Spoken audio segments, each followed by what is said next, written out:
Hello students, welcome back. We went through one example problem, this one as a matter of fact, in a wrong way and two correct ways. Wrong way, I see this kind of answer a lot in intermediate algebra. Don't make this kind of mistake ever again. This is an automatic 0 credit. Just do exactly the same thing as equations and this inequality, that inequality, we have this answer, that answer. No, that doesn't work. That's automatic 0. Another way to do that is to use some logic. Positive times negative is negative, or negative times positive is negatives. So we get these four inequalities joined with and versus or, and then one of them is just contradictory. Take only one of them and oh boy. Yeah, if you follow all these, go ahead, but that's a bit too much for this course. So what did he emphasize? Remember all those? We emphasize the graphical method. Remember? Here, the particular problem was for less than 0, less than 0. So the y-coordinate associated to this quadratic expression, which can be factored like this, is less than 0. Y-coordinate is less than 0, so we have the graph that goes below the x-axis, and then we can find out the x-interval associated to that. And we have strict inequality here, so all strict. If this has been greater than equal, less than equal, then we have brackets flying all around. If we had, say for example, like this,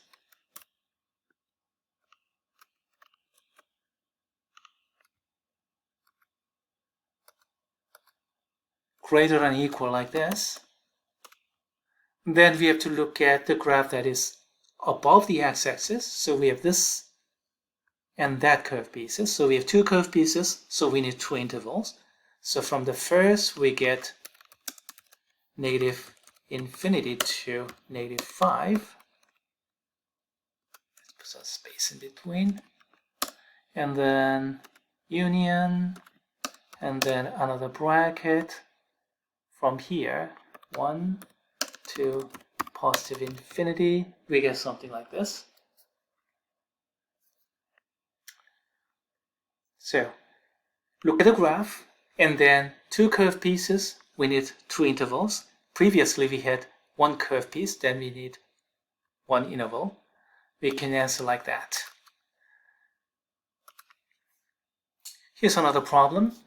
This time a little bit more complicated. Looks like we'll have to do some algebraic manipulation before doing anything. Let's see. Do we have solution? Oh, solution is giving away too quickly. Okay, all right. X squared minus 2x, 3x minus 6. All right. Flip everything to the left-hand side. X squared minus 2x minus 3x plus 6 is greater than 0. Yes? And then negative 2x, negative 5x, take these like terms together, we get this. And then we can factor. X minus 2, x minus 3 is greater than 0. Looks like that's what I'm getting. Did I do this right? Negative 2 times negative 3 is positive 6, and they add up to negative 5. Yeah. And then if you graph it, what do you get? Well, stop the playback and graph it. Y-coordinate value is, oops, sorry about that. Y-coordinate value is x minus 2 times x minus 3. So this is an intercept form. So intercept form and then positive a value. So we have to have a graph that is concave up, right? We're going to get something like this. Let's suppose you have the x-axis and graph that is concave up, and then x equals to 2, and then x equals to 3, and then greater than 0, so we need this portion of the graph, and then that portion of the graph.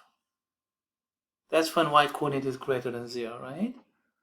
And then we have two curve pieces, so we need two intervals. and then strictly greater, so we'll have to have open intervals all the way. Negative infinity to positive 2, 3 to positive infinity. How's that? You sketched everything in terrible picture. And by the way, in this kind of picture, do not draw the y-coordinate axis. You don't need it. All we need is positive or negative. So x-axis is sufficient. Above the x-axis, below the x-axis. So this kind of crude graph is definitely helpful. But if you use graphing calculating tool, Desmos graphing calculator or that kind of app with your phone, if you use those and get a little bit more accurate graph, they'll fine too. Let's see, what did I do in this answer key? Yep, I gave all these in a single step, and then from here we got this conclusion, but the graphical justification comes from here, you see? And this thing is greater than 0.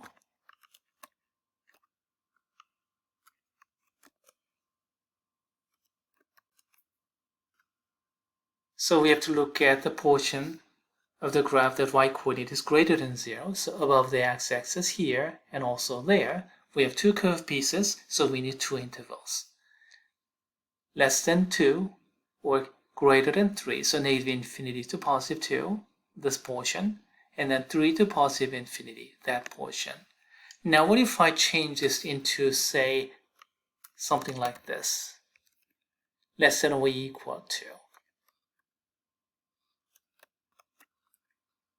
Then this will become less than or equal to. So I'll color code in red this time. Less than or equal to 0. So we need the portion of the graph, the y-coordinate is less than or equal to 0. So we want the portion that is below the x-axis, but equality is allowed, so endpoints are included. We are going to get greater than or equal to 2 or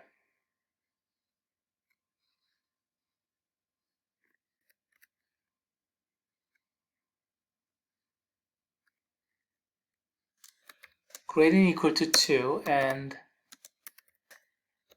less than 3, this portion here, so that you get like this. Both will become brackets. Now what if I change it to strict inequality? Then we're going to lose these endpoints and we're going to end up with parentheses instead. See the differences? So direction of the inequality will give you above or below. Here I'm using the color coding, blue or red. And then less than or equal to, greater than or equal to. And those semi versus strict inequality will give you bracket or parentheses. Let's see, do we have enough time for one more problem? Let's see, how about this? Well, that looks intimidating, but it is just algebraic manipulation. You see, did I say the purpose of this section or this entire lesson is basically synthesizing graphical and algebraic information, two different systems? Yeah, algebraic manipulation, and then you have to use graphical presentation and synthesize those together. So how do you do that? Break up the parentheses, take the like terms together, and get this general term, and so on and so forth.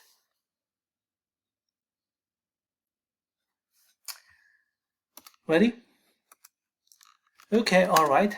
Start from the left-hand side, fold it over. 3 times 7, so 21x. And then outside, 4 times 3, 12x squared. Sorry, I clicked the wrong key. And then 14 inside, and last, negative 8x. Did I break up the left-hand side correctly?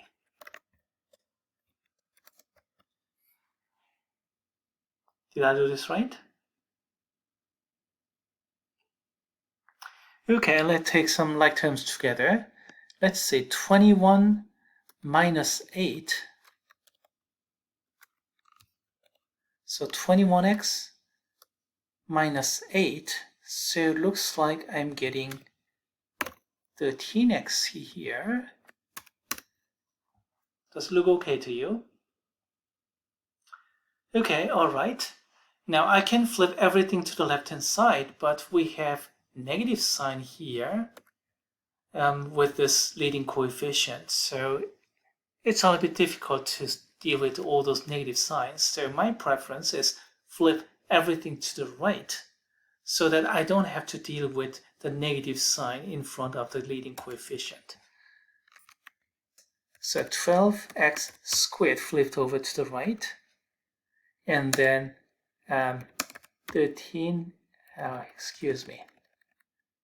12x squared. 13x minus 14, and then 6x was there before, plus 4 was there before either. No, this is too confusing.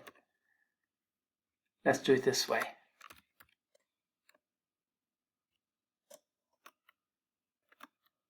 Okay, flip everything to the right. So 6x plus 4 was there before. And then let's move 13x to the other side, negative 13x. And then move this 12x squared. And then move this 14. Okay, does it look better? These were there before, and everything else flipped over to the other side, so we have opposite signs. And then we'll do this. 12x squared, and then negative 13x, positive 6x, so negative 7x. 4 minus 10, so minus 10, and that's less than or equal to 0. You see, this whole thing is less than or equal to 0. So yeah, that whole thing is less than or equal to 0. All right, let's factor this. How do we factor this?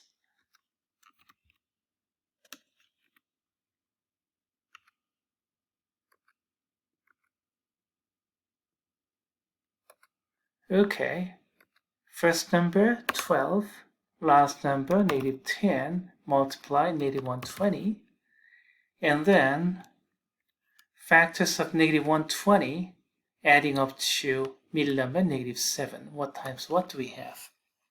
Try many numbers. You're going to encounter 15 times 8.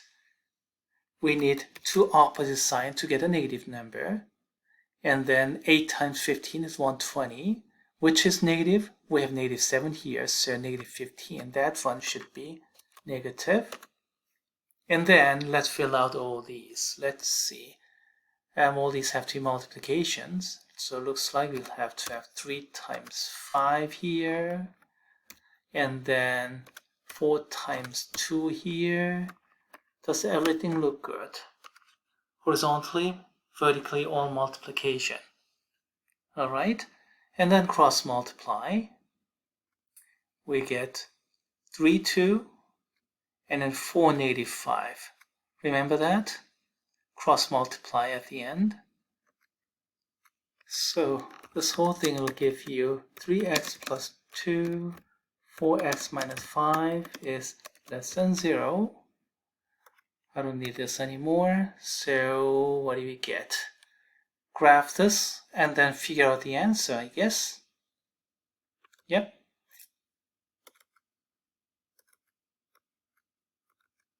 We get this kind of graph, and then this point here is negative 2/3, which comes from the second factor. This point here is positive 5/4, which comes from this factor. So yes, everything fits.